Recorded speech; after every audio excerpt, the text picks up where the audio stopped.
I've been the person that's not listening, and I've been the person that hasn't been listened to.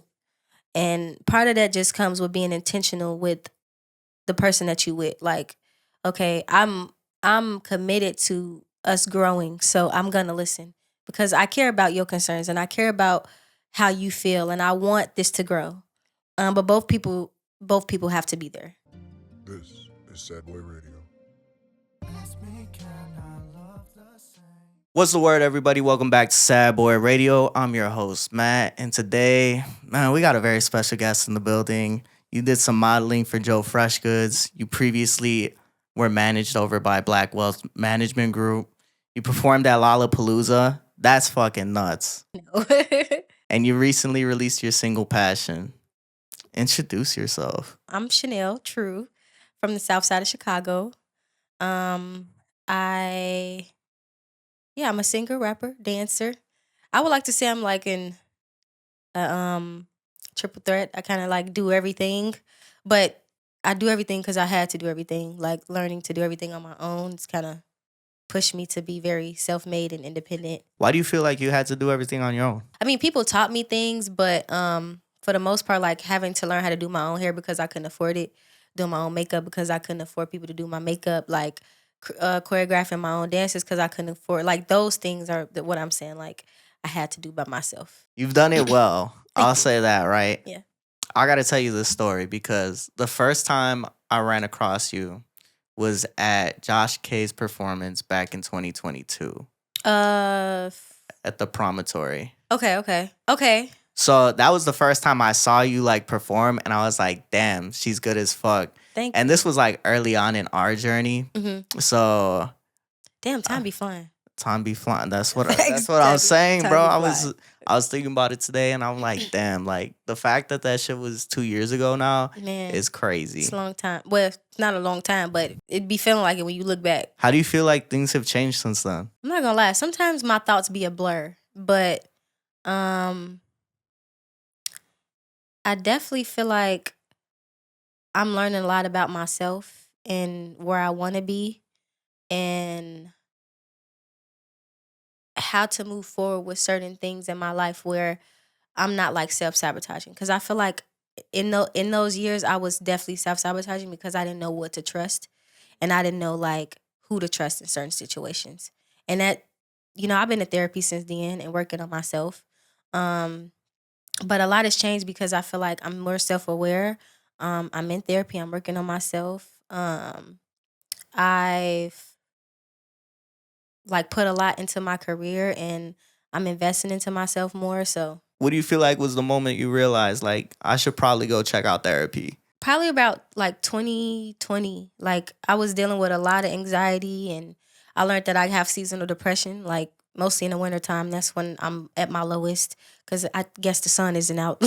So, but yeah, I think around the time where I learned that I had a lot of anxiety, and mostly with relationships. So, and I think I had a panic attack. That's what made me start going to therapy because I didn't know what was happening. I felt like it was a heart attack. And so I'm like, I gotta go check this out. Like, what the fuck going on with me? So, but yeah, that's a lot. Probably around 2019, 2020 is when I'm like, okay, I really need to start going to therapy, figuring out what's wrong with me and how to unpack some of these things that are underlining and that's really bothering me. So what you unpack? What did you figure out was really bothering you? I figured out that I still have parent wounds, daddy wounds, and like looking for love in all the wrong places. And looking for love outside of myself, like seeking for that validation when it's really within me. Um, but yeah, that's mostly what. And there's still things that I'm unpacking. Like when I'm realizing that I'm triggered by something, I'll talk to my therapist about it, and she'll explain to me like there's still an open wound, or this is still something you need to overcome. Do you feel like that's part of what made you pursue entertainment in a sense?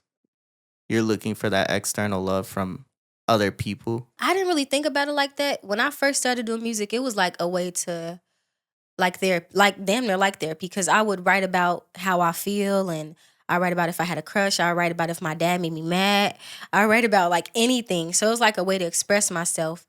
But no, I didn't really think about it outside validation, but I did realize that the outside validation did make me feel more confident in what I was doing creatively. Like I knew I felt like I sounded good, but when people would tell me, I'd be like, "Oh, well, I must be doing something good because they're telling me it sounds good." So, and everybody can't be wrong. So, Mm. so I'm like, "Oh shit, okay, man.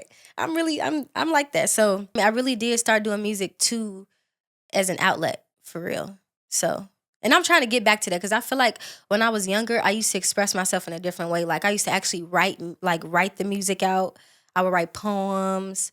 I would play the guitar, and I feel like lately, like the industry kind of makes me want to like it puts pressure on you sometimes to like make hits, and sometimes when you're focused on making hits, you're not being like true to yourself, and that's something I always want to like bring back to myself. Like, no, I have to stay true to how I feel, express myself, and be authentic to who I am when I'm expressing myself. Were all those interludes on Have written by you? My best friend wrote those. Jasmine. Yeah, shout out to my best friend Jasmine. She wrote those poems. So my best friend, since high school, damn near like since junior, sophomore year, excuse me. She started a poem book, and I asked her to start using some of those poems or write a couple poems for my project. And she did. So it came out pretty dope. We're going to get into all that later, right? What I want to do is really introduce people to Chanelle Tru, right? The artist, the person that really has made all this noise in Chicago as an R&B artist, right? You don't get to just perform at Lollapalooza without having made some type of motion. How did that opportunity come about for you? My manager at the time, Dex Millions, he put me in that position to get the opportunity. I think it was a great opportunity. Um, yeah, so I was working with him, and this was around the time I was supposed to drop this song called 24 Hours. I've been had the song recorded probably like a year and a half before then, and we were just listening to some of the songs that I had in the vote, and he was like, "Well, I feel like this is the one we should drop next."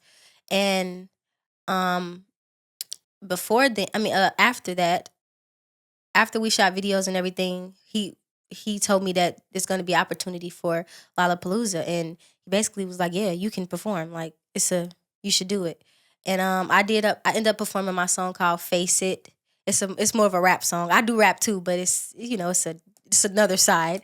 Um, but yeah, I did that, and yeah, Dex definitely looked out for me, and he was a dope manager at the time. How important was this moment to you, knowing what it means to be able to headline, that festival coming from Chicago? I feel like it was a great opportunity, but if I'm being very transparent, I feel like it was a misplaced opportunity because I feel like I wasn't like I'm always ready to perform, but I feel like I didn't gain much from it, but saying I'm able to perform for Lollapalooza, because I didn't have I didn't have a new project out. I don't think I had a new single out at the time. It was just like a great opportunity to perform on Lollapalooza. Next time I perform at Lollapalooza, it's gonna be like intentional. You know what I'm saying? Like I'm gonna have a project out. I'm gonna have something to promote. And this is not like me shitting on the opportunity. It's a great opportunity, but I know for a fact that something it's like it has to make sense. Because when it comes to big opportunities like that, when you receive them so early on, sometimes it just didn't make sense at that time. Like to you, in your eyes, you're like, oh my gosh, this is what I need to happen right now. But looking back, it's like, okay, like what came from performing at Lollapalooza? I got to network. I'm grateful for that. I got to network with people. I got to meet some of the artists. Um, but it's still like I'm still in this position as an artist, an independent artist. So, and I don't take any of that for granted. I'm not down in it once again, but I do feel like when I get certain opportunities, I want it to be very intentional with how I accept those opportunities and what I do with them. And I love that you touch on that though, right? Because a lot of the times people think that just because I received this opportunity, my life changed, right? When I think about all our clips, when it goes viral, people start to look at it different, but nothing really changed in my life. I love the fact that it happens. I love that people are connecting with it. I love being able to say I have 1 million views on a clip. But did my life change? Am I still working on 9 to 5? Yes, I am. Exactly. And that humbled me because it's like, once again, I'm grateful for the opportunity, but um I definitely want that shift to happen. The next opportunity I get, that's something super huge like that. I want it to make sense. In what ways do you feel like it helped you grow as an artist? Looking back, I'm like, there's definitely things I need to work on with performing. I would have probably performed a different song. It was only one song? Yes, it was one song. What song? It was Face It. I'm not mad at the song. I love Face It. I still feel like there's a certain way I want to represent myself as an artist, and especially when it's people out there that don't know me and don't know the song. Looking back on the performance, I definitely know that there are things I need to work on as a performer. Even though I feel like I'm a great performer, there's still things I need to work on. It's helped me to know, like, next time maybe not do it yet, maybe not take the performance yet just because it's there, and maybe, like, work around and be strategic with how I do it. So I'm definitely gonna do that next time I get the opportunity to perform at something like that big. Something that they asked me here, and this was a year ago, maybe a little over, like a year and a half.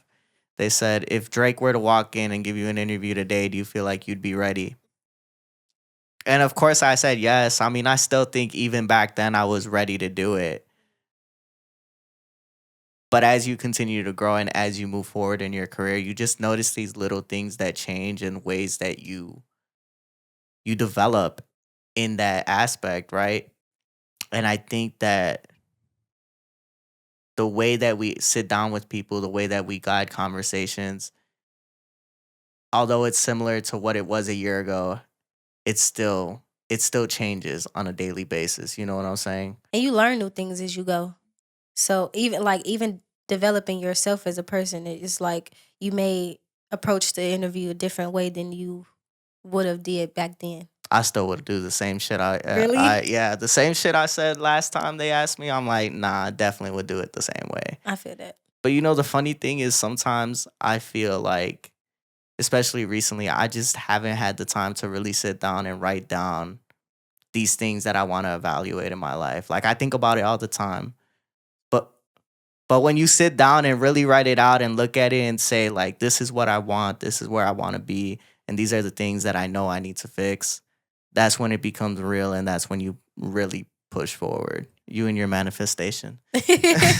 No, that's exactly how I be too. But speaking of growth, right? Early on in your career, you worked with the management group, Blvck Wealth Management Group. Talk about that, right? How did you get involved with them? Don't quote me on the age, but I think I was like 18 or 19. Yeah, so this artist named Kurt Nowinski, he introduced me to Yayo, which was my manager at the time, but he wasn't my manager starting off. So I started recording with him, and he basically was like, yeah, like, you're dope, we should do more. So we start recording more, and he started building a team around me, and he introduced me to DJ Reese. Once he introduced me to DJ Reese, they start building Blvck Wealth, and just start bringing in more people like Rhea, the woman I told you about. She's a writer. Jamal Shabazz, and they had other artists on the label too. Marlo. It was a lot of people. Carla G. It was a lot of us. It was a few of us on the label. But yeah, it kind of started from there. Like, they saw the talent in me. They started putting me in the shows and getting me around Chicago. I dropped two projects under Blvck Wealth. I dropped So True Volume 1, and I dropped Half. And yeah, like, I feel like it's, I ain't gonna say the rest is history, but they helped build a lot within me. They helped develop me in a lot of ways. Yayo helped develop my sound. I always was versatile, but Yayo definitely like put the battery in my back to just try different things, and even like having me do my accent on a song, like British accent I be doing, just doing trippy shit. And I feel like that helped me become more versatile as an artist. And yeah, and Reese, he introduced me to artists like Tink and like put us in the same rooms to network with each other. Yeah, like meeting them, working with them, they introduced me to a whole bunch of people in Chicago. There's people I didn't even know I would be in the same room with. So I'm grateful for that, forever grateful for that. You know, two people over there that really have shown me a lot of love are Shay and Reese, right? What do you feel like are two of the most important lessons you took away from them? Trust the process, especially when you're working with a team. I think that's my biggest thing. Like, and that was something that kind of made me like want to do things on my own because I feel like I wasn't trusting the process enough. Mm. I got to be more open and transparent with the people that I'm working with too. Cause at the time, I think around the time that I ended up uh, leaving Black Wealth, I was like full of trauma and relationship hurt and just like not being able to trust people. And I think that kind of like it trickled down to people I was working with. So that was a part of it too. You were hurting. I was young though at the same time. So it's like, I'm not making excuses, but I was very like unaware of, like, I'm way more self aware now. Like, but back then I definitely was not self aware to the point where it was just like, I wasn't being selfish, but I felt like I was doing what was best for me. And I mean, at the end of the day, I do think it was a great decision because I did learn a lot about myself. Like I learned how to record, I learned how to make beats, I got my own studio. So I feel like it's like a bittersweet thing when you kind of make a decision to do things on your own. But you know, the other part is that it's not having the help that I need. So it's like, but I'm such an independent person. I don't see it that way. But it's like, you know, I've always had to do a lot of things on my own, even before working with Black Wealth. But they just helped me grow in a lot of other ways. How old were you when you left? I was like 21, 22. So what do you feel like made it the right time to leave? It wasn't even like a right time thing. It was kind of just like I said, the lesson that I learned is trust the process. Because I left because I felt like it wasn't moving fast enough. I think I was comparing myself to other people, seeing people make it, even at the age I was then. And I wanted to be where they were. And I think that's what it was. Like I was comparing myself and like, well, I'm supposed to be doing this, I'm supposed to be doing that. And I wasn't learning that it's not going to just happen overnight. Like you got to put in the work and you got to trust the team that you with. They like, you got this far. So it's like, it's gonna get better. And I think that was the biggest lesson that I learned. And I'll take that with me now more than anything. Do you look back and think like things could have been different had I just trusted the process like I should have? You mentioned that you were comparing yourself to other artists, but when I look back at all these interviews and I look back at these situations that you were put in, like they really put you on this pedestal to make you look like this big artist. In my opinion, right? Like they had you on the Lip Pit with Hot Rod. They had Hot Rod bringing you out to the pep rally takeovers. Like there was a lot going on. And I know sometimes when you have those things going on, it still feels like I need more. And that's just us when we're young. I don't have any regrets. I do feel like having a team it helped me a lot. Like you said, it helped develop me. It helped me grow. They did put a lot into me.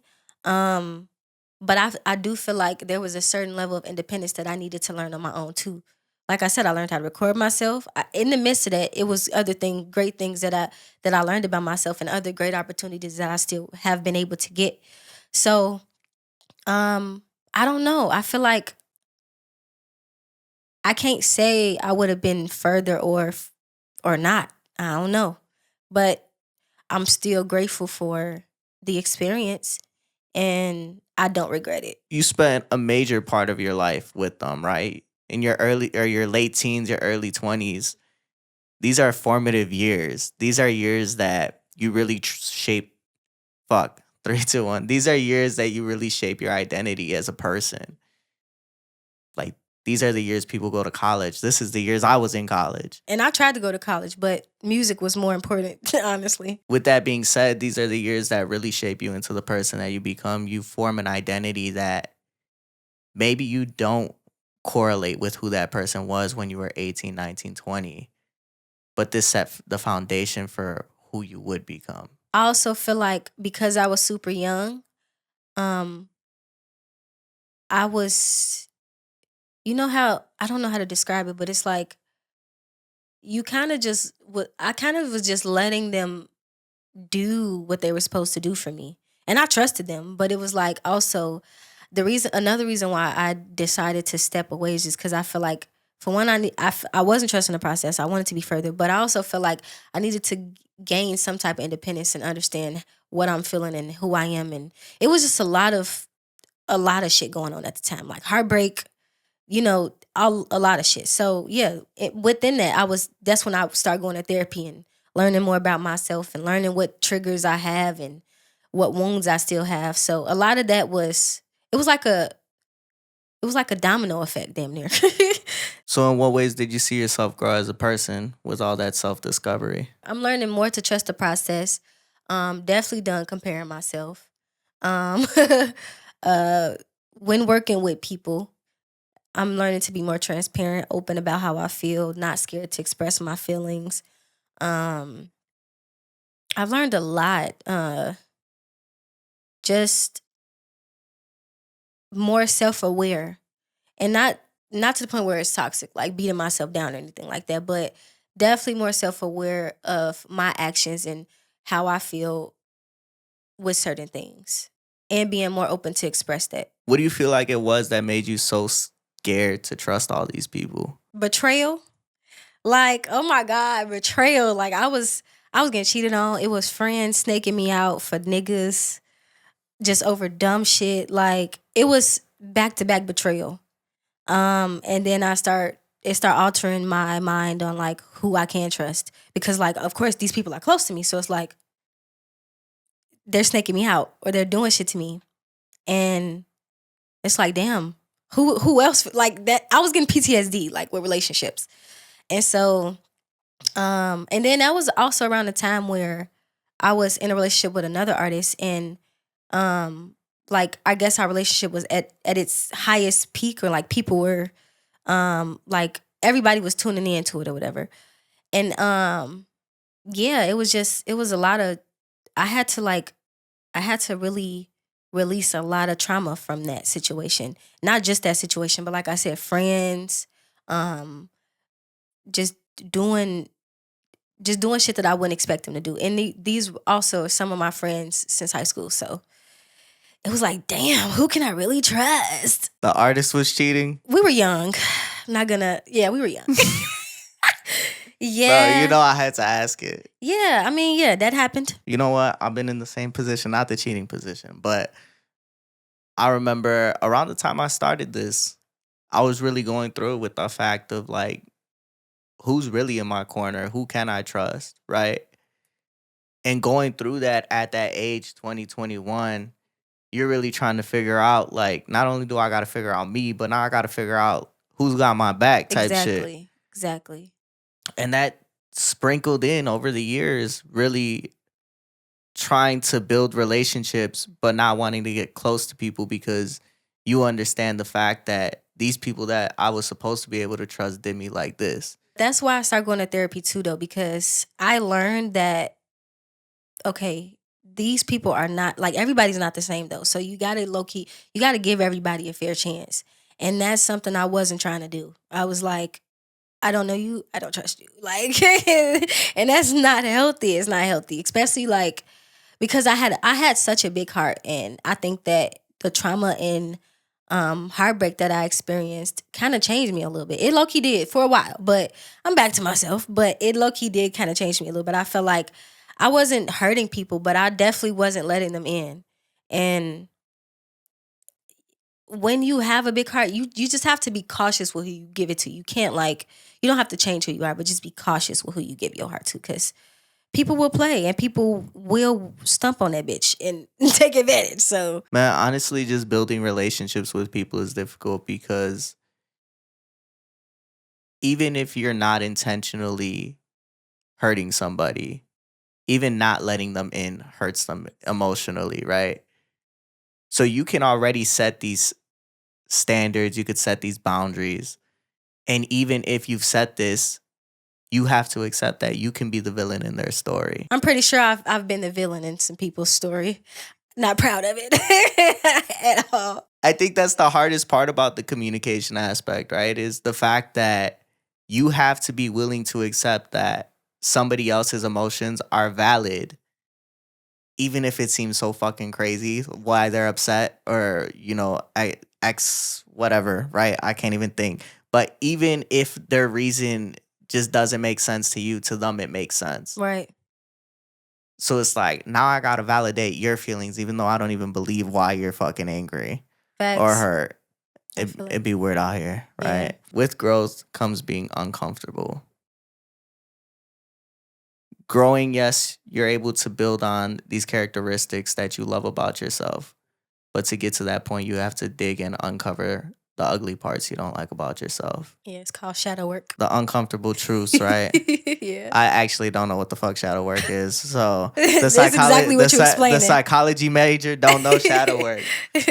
That's spiritual though. It's like a spiritual thing. But yeah, I've done that too. What was something you discovered about yourself that you struggled to fix? I think a lot of times in certain situations, I wasn't even taking into account other people's feelings whatsoever. And that's not healthy. So,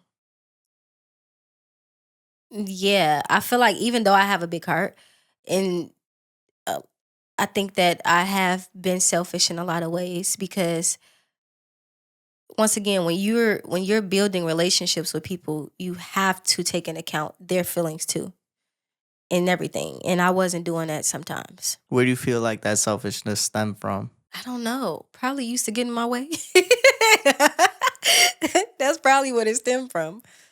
But shit, I got humbled, so Somebody hurt you eventually? yeah, so I had to get humbled probably. But nah, even like learning to be uncomfortable in order to grow. I learned that working out is something that helps me grow. It's uncomfortable to work out all the time and stay consistent because it's a process and you damn near hurting yourself in order to grow. Like, you know what I mean? You got to pick up heavy ass weights and you got to, you know, pull muscles and stretch but then the results be crazy because you like, damn, I'm seeing gains and I'm feeling good and literally it's helping with my mental health. So I learned that like you do got to be uncomfortable. You got to do the things that you're not comfortable that you usually don't do in order to see the growth that you really want. And um I love being uncomfortable now. Like I feel like when I'm comfortable, I'm not growing and I'm stagnant. So then in what ways did you notice your selfishness start to impact the people around you? Like for instance, the me wanting to leave Black Wealth. I felt like that was kind of selfish because they put a lot into me and they helped develop me. Um, I feel like it was a little selfish because I feel like I was young and I'm just like, well, I don't want to do this no more. And that's that. But when you think about it, that decision probably changed their life. Like they had other artists to work with, but You were the golden child? I mean, they did start the label around me. So I feel like, it was like it was intentional working with me. So, yeah, I feel like that was very selfish um and I like once again like learning to be self-aware that helped me just make better decisions moving forward and to take account other people's feelings even while taking account my own. But you gotta like look at both sides of the situation. Knowing that, I'm sure you felt their disappointment in the decision. Do you feel like it impacted you at all mentally, or you were just checked out? I was sad that I made that decision Why'd you make it? because I felt like I needed to. I really did. It's like I don't understand how to explain it, but I was sad that I made the decision, but I also felt like I needed to. That's why I say everything happens for a reason. Cause I still learned a lot of shit about myself and I learned how to do things on my own too. So it's like bittersweet at the same time. I could see it. I mean, I was working with another studio prior to arriving here, and those are the people that helped me start. And leaving the studio, it just came down to what made sense business wise. Mhm. And after leaving, there's a lot of stuff that happened. Like that's when shit started going viral and we were booking certain guests. And I don't think it had anything to do with the fact that we switched over. Like it wasn't like a public announcement, like I went from this studio to that studio. You know what I'm saying? Just sometimes the timing of things and where you're supposed to be in life, things start to happen. When you're where you're supposed to be, opportunities will come. Things in your life will change. You know, when we talk about relationships, being with somebody for 2 years straight and you're working, and you didn't see any of the major results that you see a month after you break up with that person, it's literally like, damn, everything in my life is starting to line up at the time that it's supposed to.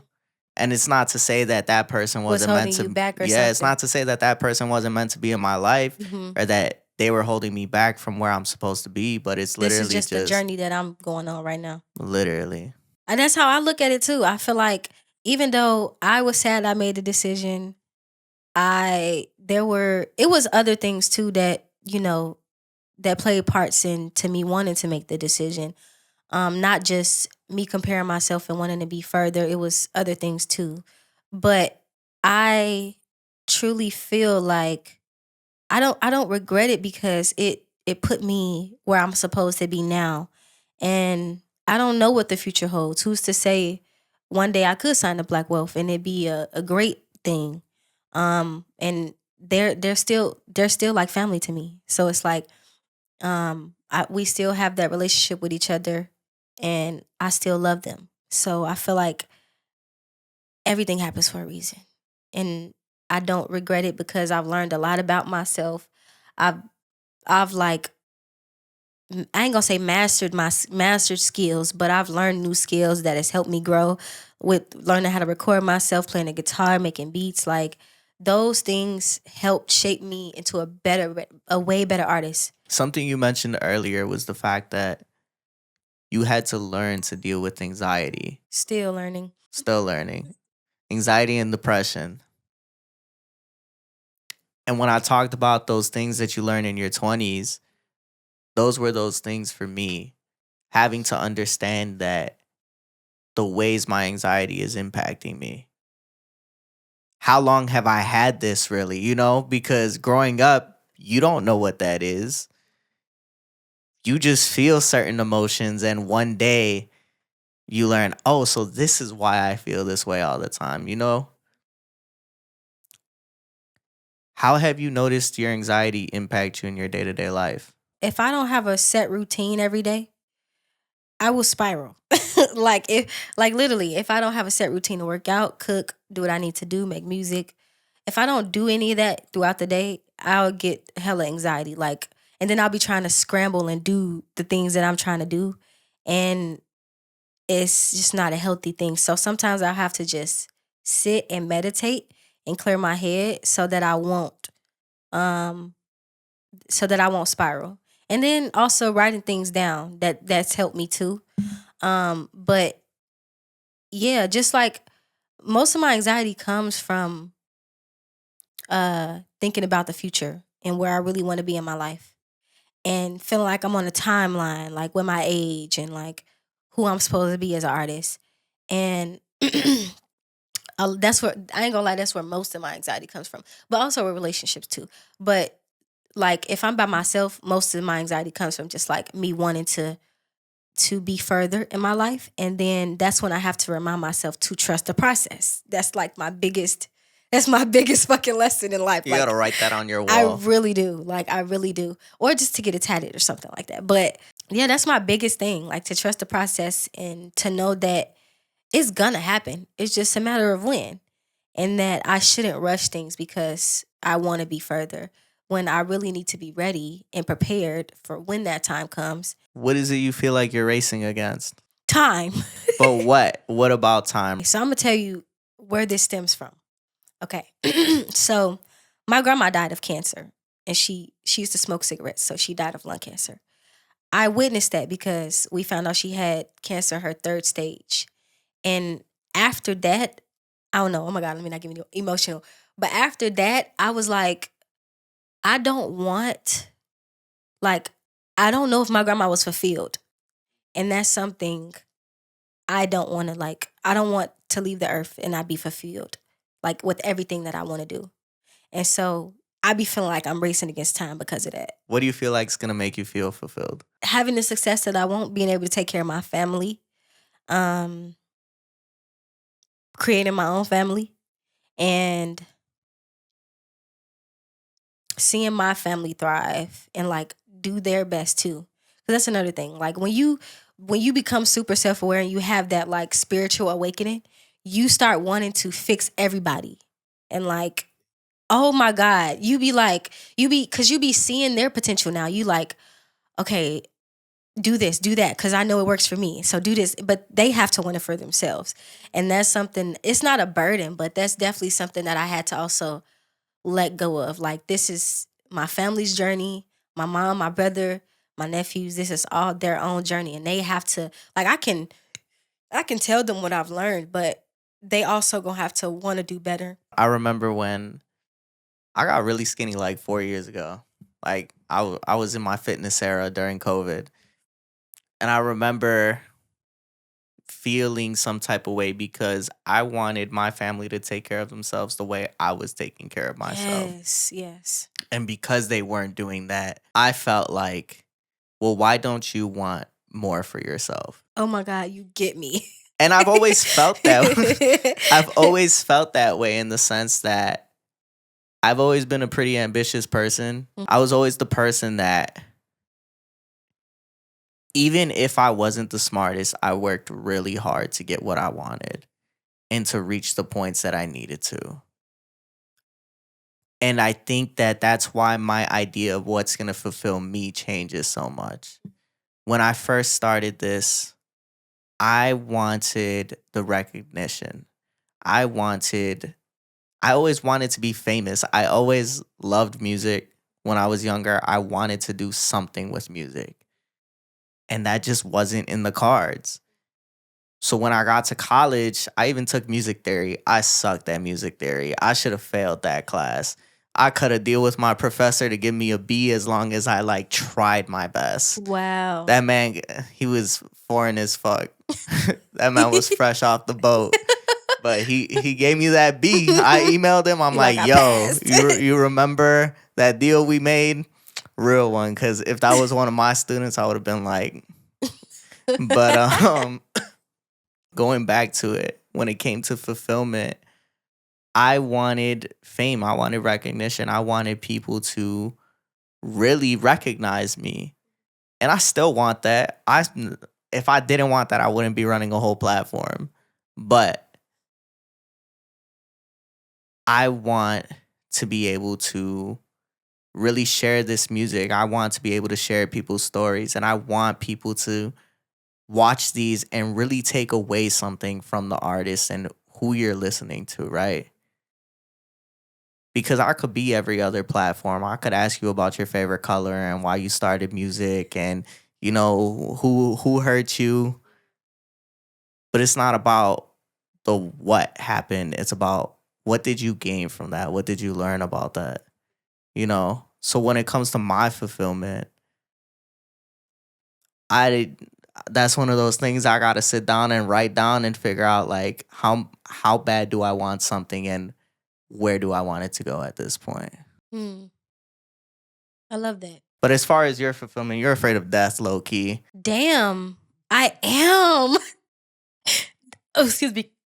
When you put it that way, damn near. No, I think it's not that I'm afraid of death. I think I'm afraid of not fulfilling my dreams before I die, or like not, fulfilling my purpose. What's that number one dream though? Freedom. Freedom. Comfort. You mentioned a family. You mentioned being able to technically be financially free. And to be like a huge star one day. But what comes first in all of that? My career. You take a career over your own family? Oh, no. No. Not like your like your parents and I'm saying like creating your own family. No, I want both. I'm gonna have No, both. if you had to choose one. I can't choose. No, you have to I choose can't one. choose. I can't choose. Like, I haven't seen either in my family. Like, my mom's not married, and but my mom's also like, she's also always wanted to be an artist. So she's like, now at her age, still getting back into doing music and singing for people's funerals and churches and Grim, but okay. not just funerals, but like, you know, just different events and stuff like that. But I don't see a lot of success in my family either. So I want both. I'll let you go on that one. But, you know, Because why should we have to choose? you got to earn one before you can have the other. So I'd rather earn my career first. And then I'll be able to create that family. I always say that too, though. I tell people, like, master one and figure out the rest later. Because everybody wants to be a jack of all trades. Everybody wants to be able to.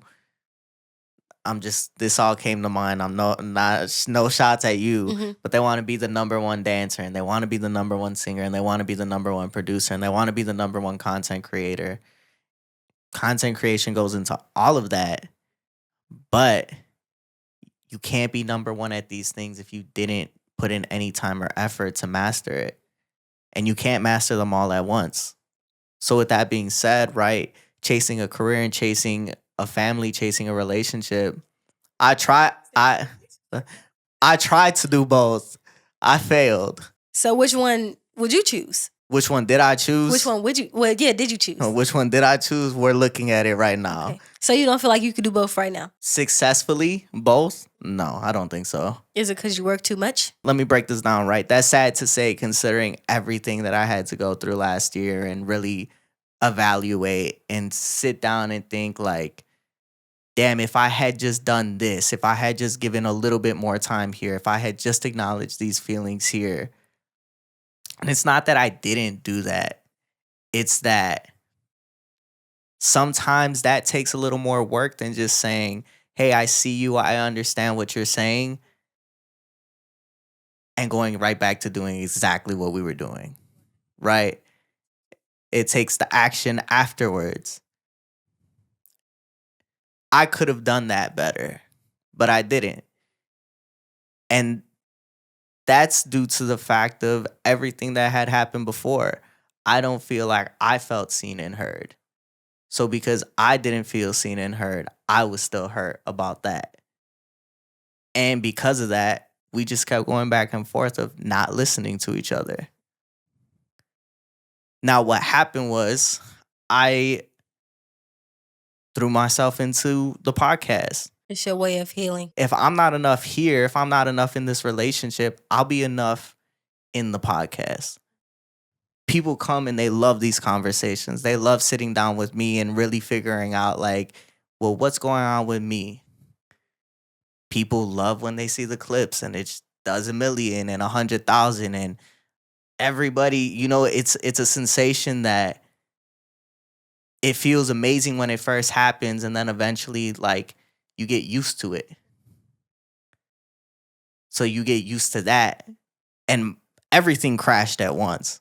So when that relationship stopped, shit slowed down everywhere else. So going back to your question, I don't think I could do both successfully because if I really was successful in a relationship, I don't know how successful I could be with the podcast. And if I was 100% successful with the podcast, how successful could I be in a relationship where I talk about on my podcast relationship problems? And I could respect that though, because I feel like I feel like right now that's definitely where I am. Like I think that's definitely what God is telling me too. Like right now, the best thing I can do is focus on my stability, my financial stability, my career, and that's gonna create the freedom that I want in the future. Because love, like relationships, that shit is work too. That's like a whole nother job, like you said. Like it's it takes attention, it takes like effort and a lot of your energy. Like it takes a lot of your energy. So and I be thinking I'm ready for that, but probably got to do a little more work. everybody wants to be ready for it. Everybody wants to be ready for something that feels good. It feels amazing. Being in love is like, it feels like all your problems in the world go away. And if they don't go away, they don't matter because that person's going to help you take care of it. So when you want that so bad and it's something that you just can't have, It fucking sucks. it's like, damn, when can I have it? Because there's no end in sight. I don't ever think that I'm going to stop. So at what point can I be like, damn, let me start investing into you? And that's the thing, like, even with dating in this time, you never really know, like you just never know what a person really feels like, feels unless they tell you. So it'd be making it hard to trust these days. Do you feel like you self-sabotage because of those trust issues from before? Or do you feel like it's the anxiety? I feel like I've done that recently, by the way. But oh my God, Damn, you were out here blowing up relationships. even though I'm in therapy, like therapy helps you work through the things that you like everyday life, like relationships, like especially if that's something that's hard for you. And I don't think relationships have always been hard for me. I think that the trauma I've experienced from relationships definitely have an effect on how I operate. And so if I feel triggered by something that somebody does, I try to like pull back so that I won't get my feelings hurt. But in reality, that's hurting the person. And it's like, but I'm just trying to protect myself. But it's like, yeah, just communicate that though. Are you an avoidant? I can be. I feel like I be both sometimes. It I be depends who both. you're dealing with. Like, I be anxious when I'm dealing with an avoidant, right? Yes. So like, oh my God. I'll tell like, man. And it don't even be like, You're not trying to though. literally, I just be like, bro, like, I'm not like this. I swear to you. Like, I don't want to come off as crazy. I don't want you to think that I'm like super invested, but you fucking like avoiding this shit out of your own fear. Like, I'll give you an example. And this is very personal. Recently, I was dating this guy. Like I ain't gonna say we was on and off because like we never really was intimate before that. But we were dating like on and off. And this time, this might be a little extra, but he went like 5 days without talking to me. So I felt like I was getting ghosted. So I blocked him on everything. And so one of my friends was like, she was like, girl, you don't know what he got going on. Why don't you just hit him up? I'm like, I did. And he told me he was going to call me back. And he didn't call me back for 5 days. So I'm just going to fall back. When I did that, she was like, you should just reach out to see what's happening. So I unblocked him on everything. And then I reached out. And I'm like, you know what? I feel like I was wrong. Because I feel like I was overthinking it. Like, I did feel like he didn't talk to me for 5 days. And then I also feel like, damn, but he do got a lot going on right now. So let me just see what my friends say and see what my inner circle says, and then I'll try to. I'm still gonna make the decision I want to make, but I think it was right to reach out. So when I reached out, he basically was like, nah, this ain't cool. Like, you just gonna block me on everything. Like, I basically triggered him by blocking him because he thought I was on something else. But I'm really like, no, I'm trying to protect myself. You didn't talk to me for 5 days. And he was like, that's not even that long. I'm like, to me it is. why didn't he talk to you for 5 days? I don't know. He basically said he had stuff going on. But I'm like, that's not, I ain't gonna say it's not important, Did but it's somebody like, die? I think his grandpa was in the hospital. But his grandpa was in the hospital before we start talking. So I don't know. 5 days is a long time. 5 days is a long time It's a long not to talk time, to right? somebody. I don't know. But I felt ghosted. So I'm like, block in order to protect myself. But in that process, he did end up reaching out and like telling me good luck on my show, but I didn't know because he was blocked. But when we end up having a conversation, I expressed to him like, that's why I blocked you. I only blocked you because I was trying to protect my feelings. And he was like, well, you can't be doing that though. Like, and so I'm like, well, yeah, I probably do got a little more work to do on myself and instead of trying to be in a relationship right now, because that was a trigger for me. And I feel like the man I have today gotta, like, I'm not saying he gotta accept that, but he gotta work with me too. Cause like, it's not like I'm trying to like fuck it up, but if I feel triggered, I feel like it's the communication though. I should have just said something. Like, but I feel like if I have to keep, I don't want to feel like I'm bothering somebody, and that's when I become avoidant. So I'll be probably like just pull back. I mean, again, 5 days is crazy. 5 days is a long time. If you're invested in somebody, you talk to them in like Even if it's a text. literally. Yeah. I'm not saying we got to be on the phone all day, but 5 days. I'll put it straightforward, right? The only people I'm not talking to for 5 days is people I'm not invested in. And that's what I took it as. So that's why I removed myself. But my friend said I was doing too much and that I should just reach out. I got blocked for being inconsistent, so. But That'll get you blocked too. I wasn't inconsistent. Like, I didn't talk to somebody for 5 days. It was just like I would answer your text here and there. You know what I just seen though? I just seen this post that said, curious and commitment is two different things. Like, a guy is curious with you when you can tell the difference. Like, a guy is curious with you when he's not super invested. Like, he want to talk to you, but like he not really trying to invest too much into you. But commitment is like, I'm making it my intention to let her know that and that's the thing. I feel like the guy that I was talking to, he did do that, but I still feel like 5 days is crazy. Not saying anything.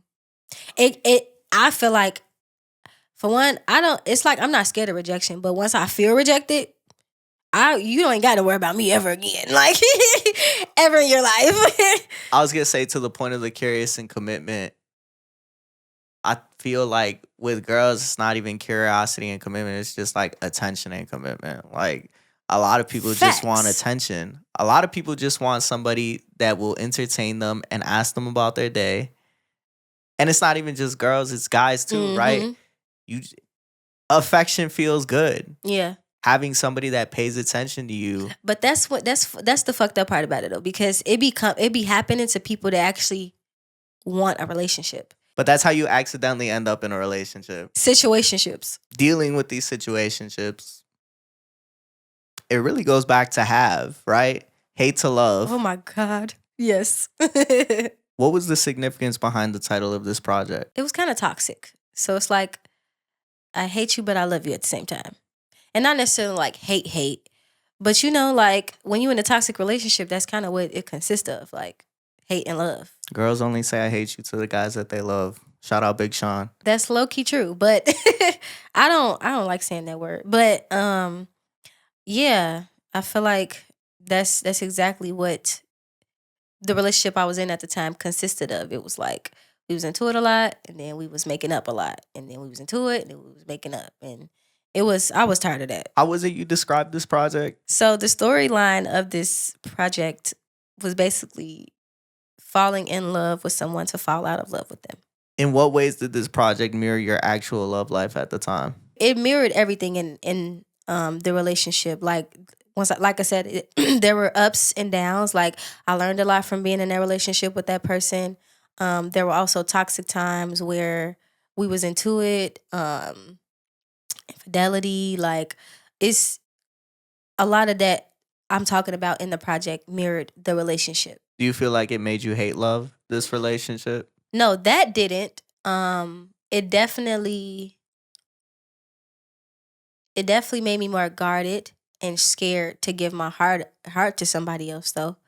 I still love even now. Like, I've been hurt since then. Like, even after that relationship, like I've gotten my feelings hurt again. But I hope so. That was 6 years ago. Oh, for sure. So. That shit was a long time ago. But I hope so.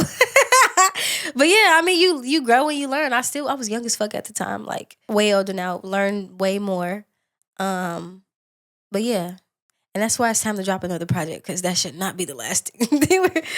It's just old as fuck. You know, just like we talked about, when it comes to love and being in relationships, your idea of what love is supposed to be changes. Oh, for sure. Like 21 to now, like your brain don't even really turn to the grown part to like 25. Like, it don't even like, I thought I was grown at that time. I thought I was like more mature, but I wasn't at all. And I didn't know shit. That's why I said, like, when I started this shit, I was 21. I'm gonna be 25. That switch hit soon as you turn 25, didn't I mean, I'm 24 still, so I'll let you know once I turn 25. it? You know, I think it was something that Fem said, where he says that relationships are mirrors, right?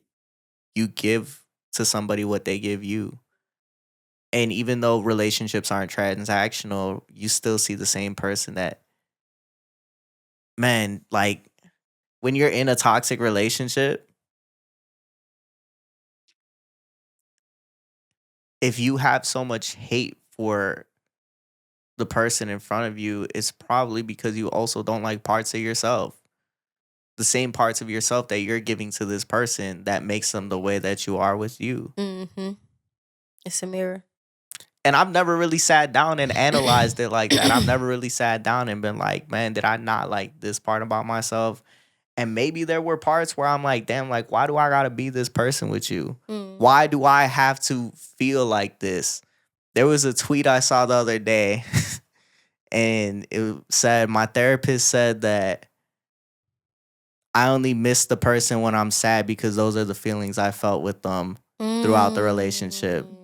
If I don't miss them when I'm happy, then do I really miss them? In the song this time, you said, I almost lost myself fucking with you. The choices that you made won't ever be cool. In what ways did this relationship damage your idea of what love was supposed to be? Back then, I lived in a fairy tale. I thought that love should look like it does on the movies. I thought that because, for one, I don't see that in my family. Like, once again, there's not a lot of people that's married in my family. So my interpretation of love was basically built on like what I envision in movies and what I think that it should look like and how I think I should feel. I definitely don't think love is being cheated on. That damaged it. Like, it made me feel like I wasn't good enough to be loved because he chose somebody else or he wanted something else. And then yeah, it just made me pick myself apart a little bit. But that's not something you should do when you get cheated on. It's really like it has nothing to do with you when somebody cheats on you. And so that's something that I feel like, I mean, people were telling me that at the time, but I also was young, so I wasn't trying to hear that shit. I was like, no. You're trying to get your lick back or what? I mean, kind of did. But anyways, but now, like, I feel like you should definitely not like overanalyze yourself. Like, when somebody cheats on you, it's kind of what they want to do. Like, it has nothing to do with you. Even if that person's not in love with you no more, I feel like, it's okay to just leave. Like, but some people don't have the strength to do that. How many times did it take you to leave? I don't know. No, I really don't remember, because I'm not gonna lie. When you experience trauma, that shit blurs out a lot of your memories. Even, for instance, people would be showing me videos. I forgot I was out kicking it, or I forgot, because it was around the time that I was experiencing heartbreak. So I'm like, what the fuck? Like, I was out here kicking it, and I was out here, like, I wasn't doing nothing crazy, but it just shows me that, like, I forgot a lot of shit within that time period, and like what I was doing at the time. But no, I don't know how many times it took me to leave. I feel like I try to give things a chance, but now at this age, I'm not putting up with shit. Why do you feel like you still held on even knowing that you didn't believe love was being cheated on? Because I cared about him, and I also felt like, I don't know. It was a lot of reasons. I'm not trying to like tell his business or anything like that, but I was just trying to be there for him also, because yeah, it was like miscellaneous stuff at first. Like, it wasn't like full blown cheating. And then when I started seeing that it was more than like, little stuff, that's when I was like, okay, I can't accept that. So when it comes to the interlude Dying Love, you say her words go unnoticed, her cries unheard. She left you signs, they're always deferred. And oftentimes when it comes to relationships, there's emotions that are communicated that don't get acknowledged. Just like I was telling you earlier, there were certain things that I could have done better. Had I listened to what was being communicated, maybe I could have fixed the issues. But in reality, I just didn't want to. Because if I really wanted to, why wouldn't I have fixed it? You know what I'm saying? In your previous relationships, do you feel like there were communication issues? Do you feel like there were certain things that you were saying that just were never heard? Part of it is sometimes people listen to respond and to be defensive and not to really understand where you're coming from. Other times it's just people not taking you serious or like not taking your concerns serious. So they kind of take it for granted, like, well, they just kind of brush it off or they just, brush it under the rug. But and that's frustrating, especially when you're trying to work on a relationship with somebody. Um, but yeah, I feel like that happens a lot, and not even just like I said, I've been on both sides. So I've been the person that's not listening, and I've been the person that hasn't been listened to. And part of that just comes with being intentional with the person that you with. Like, okay, I'm committed to us growing, so I'm gonna listen because I care about your concerns and I care about how you feel, and I want this to grow. But both people have to be there. During those times where you weren't heard, what do you feel like you wish would have been heard? What were you trying to express that often wasn't picked up? I feel like part of it was us not knowing each other deeply and not even like being open enough to learn each other deeply. Like when when two people are selfish in a relationship, nobody is listening to the other. So it's like I'm not listening to you, you're not listening to me. You're not hearing me out, I'm not hearing you out because I'm it's like we both want our way. So I think part of it is just really getting to know that person and communicating with them. Like and really listening to understand instead of listening to respond and listening to be defensive. Um because like in one relationship, I feel like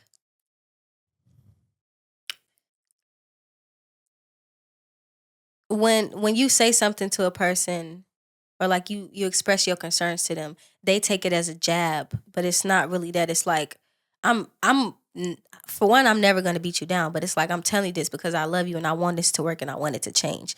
But they're taking it as like no, like you're coming at me, you're jabbing me, and so they're on defense mode.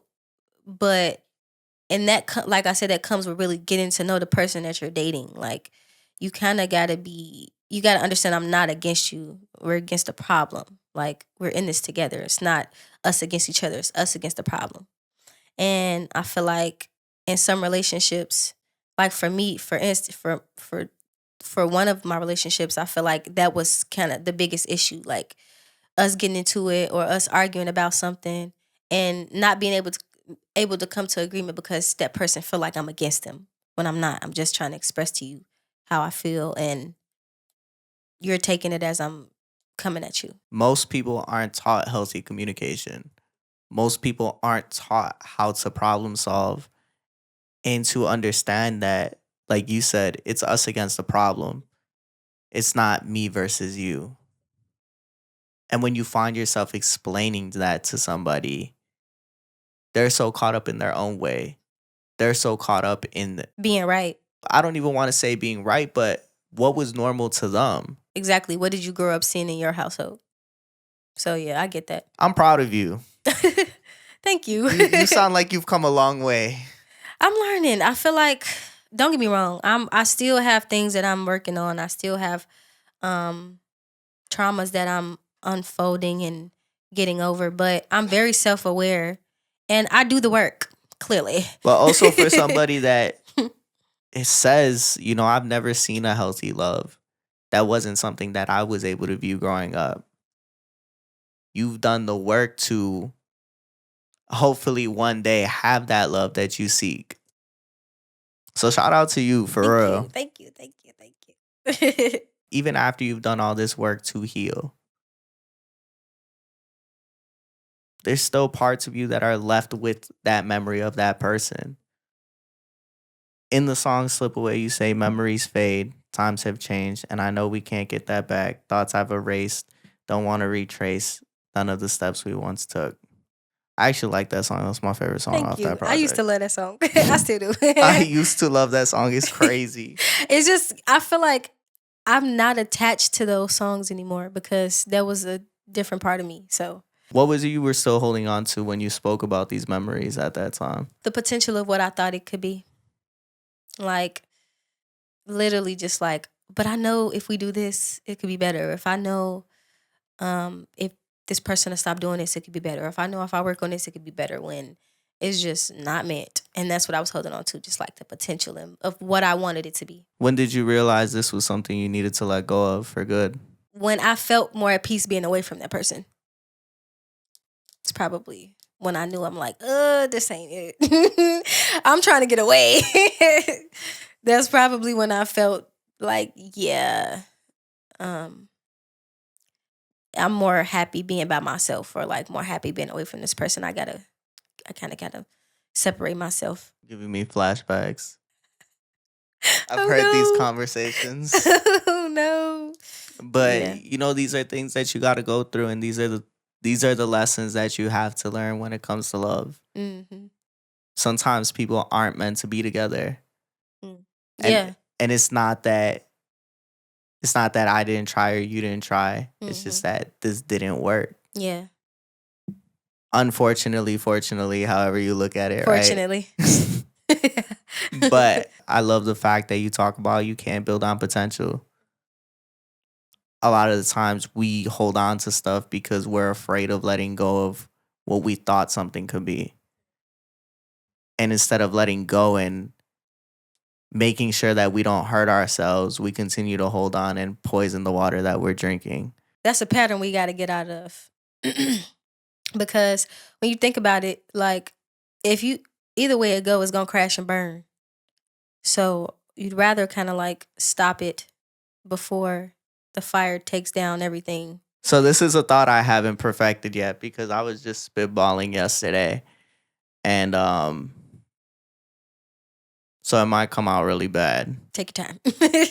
I was thinking about it yesterday, and even on this path of healing, on this journey of healing, you're not only letting go of memories, you're not only letting go of this person that you once knew, you have to let go of the hurt that they caused you. And I think sometimes the hard part about letting go of that hurt is that's kind of the last thing that you have from that person. So once you lose that part of that person, now it's like you really lost them for good. And I was really thinking about that just because I was like, damn, I've talked about this situation so many times. Some of the stories reiterated, some of it's repetitive as fuck. But I talk about it in the light that I talk about it because that was my reality. And it's not that I'm still hurt about it anymore. And I think coming to the realization of, okay, it's not really hurting me anymore. It's just something that happened and now I need to let go of it. And it's like, if I were to even see this person today, that's a completely different person than the person that I knew. And you're a completely different person than they knew. So it's really like, damn, that's it. That was the last part that I could hold on to that ever really was close to what I once knew. I feel like we've all been there. Especially if you have a hard time letting go. Moving on from Have, we are 6 years later. When is the next one, man? When's the next project? I feel like I've developed perfectionism. If it's not right, I will not put it out. I also feel like I have an EP, but the next album or like project I want to put out, I really want it to be a masterpiece. Like, I want to be very intentional with it. And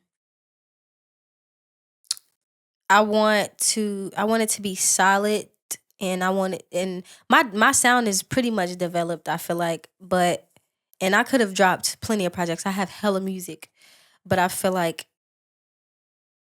maybe I don't know. Maybe I'm holding myself back because I'm afraid of it not being perfect. And in my head, perfect is just like me loving every part of it. But I'll be moving on from stuff so fast. Like if I make a song today, I'll be ready to make another one. Um, but I don't know. Y'all gonna get it as soon as it comes to me.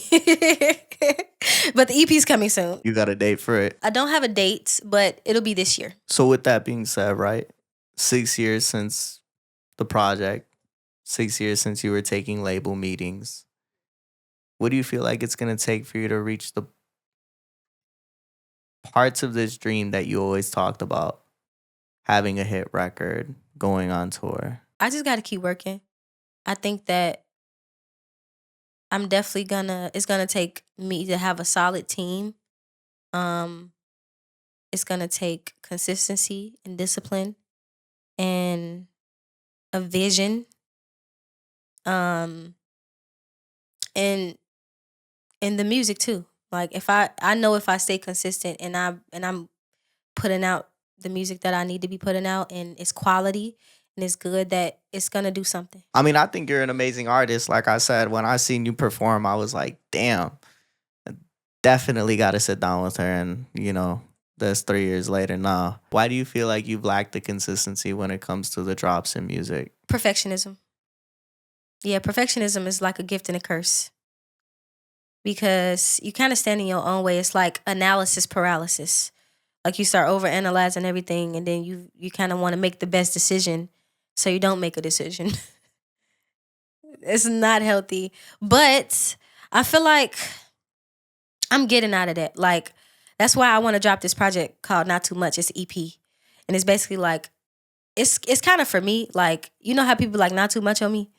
That's the vibe of it. And But it's also not too much. but not too much. Like there's not too much music in here. That's so much shade. Oh my God. But no, yeah, I mean, I guess so. What's it? I mean, how many songs are in an EP? 4? Oh, I'm putting like 8. Oh, okay. It's You're damn near maxing like out 6 the songs. EP. That's an album. Okay, I guess it is then. 8 songs is an album. Okay, well, I guess it's an album. But We'll call it a mixtape. yeah, let's call it a mixtape. I'm cool with that. Okay. Yeah, I think perfectionism is a gift and a curse. Like, and I never used to be like that. I don't know where that shit comes from. Like anxiety, I don't be knowing where it comes from. It just comes and it develops from fear, for real. And I've learned to like not let that get me down. And it also comes from just like overthinking and people telling you what you should be doing.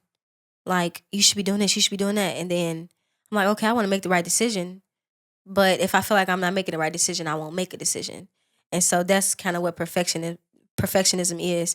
But I'm slowly but surely getting away from that because I have so much music. And to the point where like I have a hard drive that I have to get fixed because it crashed. That's And fucked. I know it's crazy, but I still remember the music. But it's like that was around the time I started recording on my own and I started like learning how to make beats and stuff. And I kind of was like really finding myself as an artist at that time.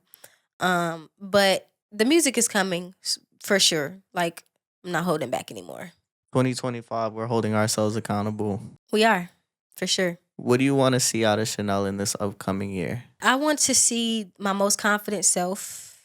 I want to think big, play big, be big in everything that I do. Let go of perfectionism. I want to drop my project and be consistent. I want to headline my own show. I